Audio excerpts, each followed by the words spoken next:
గొప్పవాడు అంబేద్కర్ లాంటి వాళ్ళందరూ కూడా కూర్చుని మన రాజ్యాంగాన్ని రచించారు.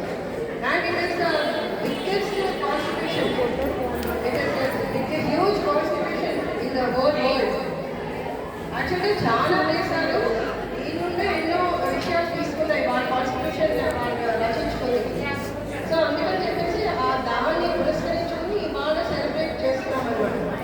అంటే ఈరోజు ఏం చేస్తారు, భారతదేశం ఎంత గొప్పగా అంటే స్వతంత్రం రాకముందు ఎలా ఉండేది, వచ్చిన తర్వాత ఎలా ఉంది, ఏ రంగంలో అది అభివృద్ధి సాధించింది, విద్యార్థులు ఏ విధంగా ఉన్నారు, విద్యార్థులు ఎంతమందికి పర్పస్కి అవార్డులు వచ్చాయి, వాళ్ళ బ్రేవరీ ఏ విధంగా చూపించారు. ఇవాళ వాళ్ళందరికీ కూడా వాళ్ళు చాలా అవార్డ్స్ ఇస్తారు.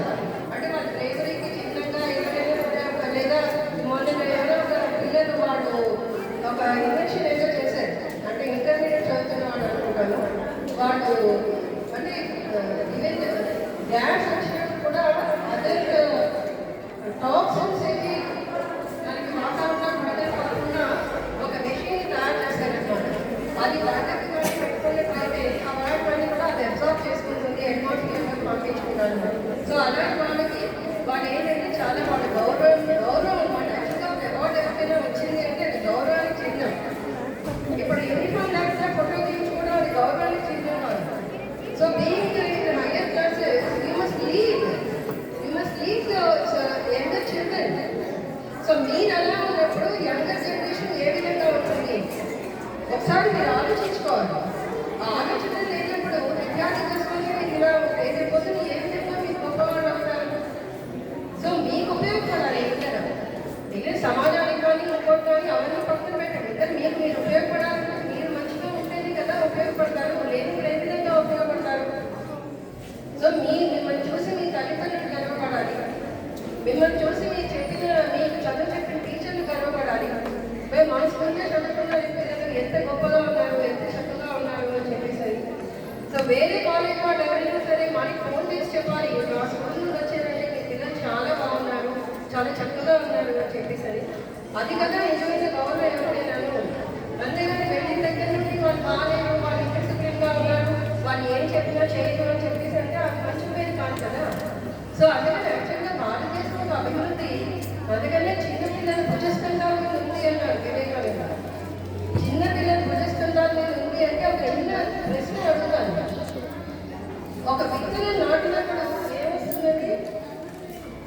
ఒక విత్తనము మట్టిలో అడుగుతాను ప్రశ్న.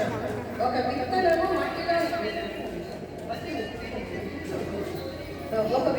మట్టిలో నాటినప్పుడు ఏది వస్తుంది చెప్పండి కదా? అవునా? చిన్న మొక్క వస్తుంది. మరి ఆ మొక్క పెరగాలంటే ఏం పెట్టాలి?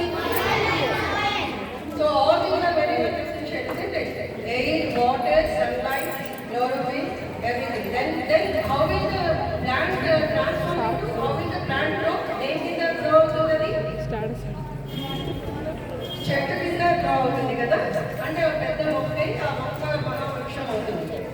మరి ఒక సపోజ్ అలా మనం నీళ్ళు పోయినట్టు మనం విత్తనాలు నాటేసాము, విత్తనాలు వేసాను కానీ దాన్ని నీళ్ళు పోయలేదు. నీళ్ళు పోయినప్పుడు ఆ విత్తనం మనకెక్కుతుందా? ఆ విత్తనం మొక్క అవుతుందా? అవును కదా. సో ఇప్పుడు విద్యార్థి దశలోనే ఉంది. మనం ఏదైనా ఒక మంచి అలవాటు ఇప్పుడు ఈ నీరు పోయడము, లేకపోతే ఒక అంటే మినరల్స్ కానివ్వండి, లేకపోతే సన్లైట్ కానివ్వండి, వాటర్ కానివ్వండి, ఎయిర్ కానివ్వండి, ఇవన్నీ ఆ విత్తనానికి ఎంత ఇంపార్టెంటో బాల్య దశలోనే. అంటే స్కూల్ అనేది అందుకని పిల్లలు వస్తారు. పిల్లలు స్కూల్కి ఎందుకు వస్తారంటే చెడుగా ప్రవర్తించడానికి, చెడు నేర్చుకుని, చెడు అలవాటు చేసుకుని కాదు. తల్లిదండ్రులు కూడా పిల్లల్ని ఎందుకు పంపిస్తారంటే వాళ్ళ పిల్లలు మంచి నేర్చుకుంటారు అని చెప్పేసి. ఒక మంచి భావాలు, ఆ భావాలు ఏవైతే ఉంటాయో అవే మనకి seeds in the mind. They are the seeds in the mind. And those seeds మన ప్రాక్టీస్లో పెట్టుకున్నప్పుడు అవి మనకి మొదటికి మనం మంచి వాళ్ళకుండా తీర్చిదిద్దబడతారు. ఎందుకంటే పిల్లలుగా ఉంటారు. పిల్లలు సమాజంలో పెద్దవాళ్ళ కింద మారుతారు. పెద్దవాళ్ళ కింద మారినప్పుడు మనం ఏంటి, మనం వెనక్కి చూస్తున్నప్పుడు మనం ఏం నేర్చుకున్నాము, ఏ మంచి అలవాట్లు మనకు వచ్చాయి, ఏ మంచి నేర్చుకుంటే మనం ఇంత గొప్పవాడు అయ్యేమో అది కదా మనకు తెలియాలి. సో ఎప్పుడు మనకి చెడు కళ్ళు ముందు కనబడినప్పుడు మన మంచి అన్నది వచ్చే అవకాశమే లేదు. సో అందుకని So no teacher is going to tell anybody you get yourself spoiled. ఎందుకంటే టీచర్లు ఎవరు అలా ఉండరు. టీచర్లు ఎవరు కమిటెడ్గానే ఉంటారు. క్లాస్లో పెట్టినట్టు పిల్లలు ఎలా ఉండాలి, ఎలా కూర్చోవాలి, ఎలాగ బుక్స్ మెయింటైన్ చేయాలి, ఎలా రాయాలి, ఇలాంటివన్నీ చెప్తారు. దాన్ని మీరు పాటిస్తే కదా మీరంతా ఏంటో మీకు తెలుస్తుంది. మీలో ఉన్న గొప్పతనాన్ని బయటకు వస్తుంది. మీరు అది పాటించినప్పుడు మీరు ఎప్పుడు అలాగే ఉండిపోతారు, ఎప్పుడు అలాగే ఉండిపోతారు. సో అలా ఉండిపోయినప్పుడు ఆ విద్యార్థులు ఎప్పుడు గొప్పవాడు. సో ప్రతి ఒక్క గొప్పవాళ్ళందరూ కూడా క్లాస్ రూమ్స్లో కూర్చుని వాళ్ళ తరగతులలో కూర్చుని ఒక పలకం పట్టిన వాళ్ళే. ఎవరు పలకం పట్టకుండా టీచర్ దగ్గర రెండు దెబ్బలు తినకుండా ఎవరు గొప్పవాళ్ళు అవ్వలేదు. Technically on engineering or any other great personalities you might be, but everyone they sat in the class and they learned from the teachers only. And whatever the teachers say, it is for the good of the children. And the children are today's children are tomorrow's citizens. And when you think good children only, you can become tomorrow's good citizens. Otherwise, you can never become.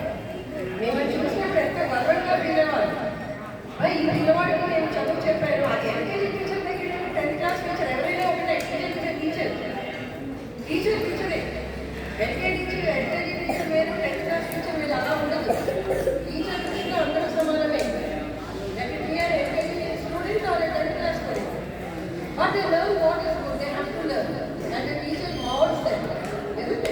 So అందుకని మీరందరూ ఒక భారత పౌరుల కింద తీర్చిదిద్దబడతారని ఇవాటికి 43 ఏళ్ళైంది మన school open చేసి.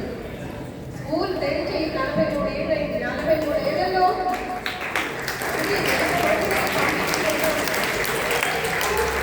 ఎంతమంది ఎన్నో రంగాల్లో సెట్ అయిన వాళ్ళు ఉన్నారు. ఎక్కడెక్కడ ఉన్నారు వాళ్ళు.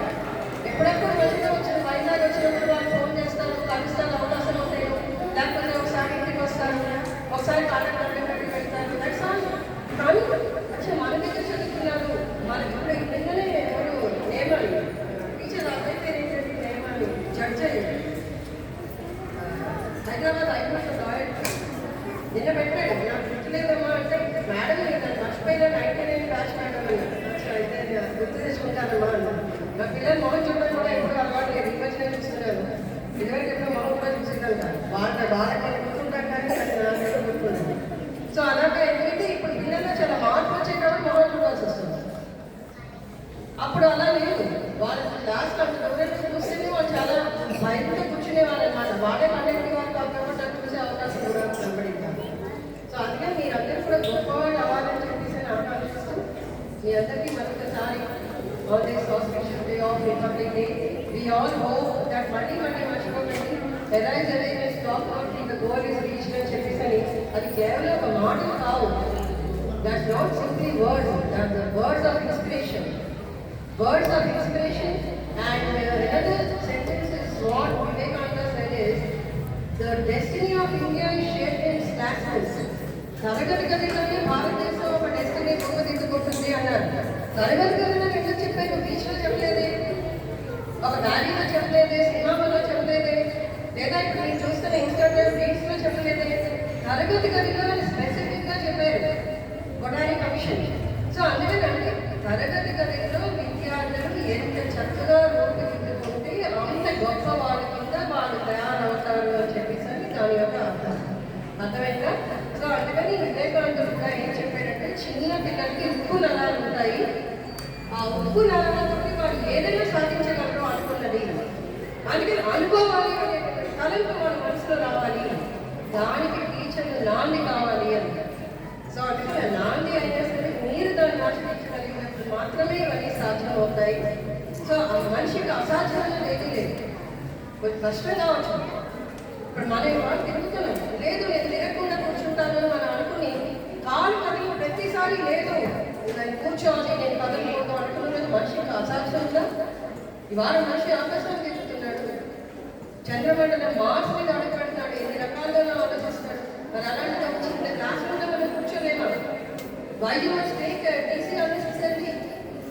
You want to take any other school also to do the same thing? If you do mistakes, nobody is going to accept. ఇంకా మేము కాబట్టి ఇంతవరకు క్షమించాము. మేము కాబట్టి ఇంతవరకు ప్రతి స్టూడెంట్ని ఎంత అల్లరి చేసినా సరే క్లాస్ రూమ్లో కూర్చోబెట్టాము. ద రీజన్ ఇస్ బికాస్ పిల్లలకు భవిష్యత్తు పాడవుతుంది అని చెప్పేసి దాన్ని దృష్టిలో పెట్టుకుని చక్కగా ఉంటారని ఆశిస్తూ, ఎందుకంటే 9th చక్కని భవిష్యత్తు ఉంది మీకు. ఆ మంచి భవిష్యత్తు, బంగారు భవిష్యత్తు మీ చేతులలో మీరు నాశనం చేసుకోకండి. So once again with all blessings to all of you. Thank you all very much.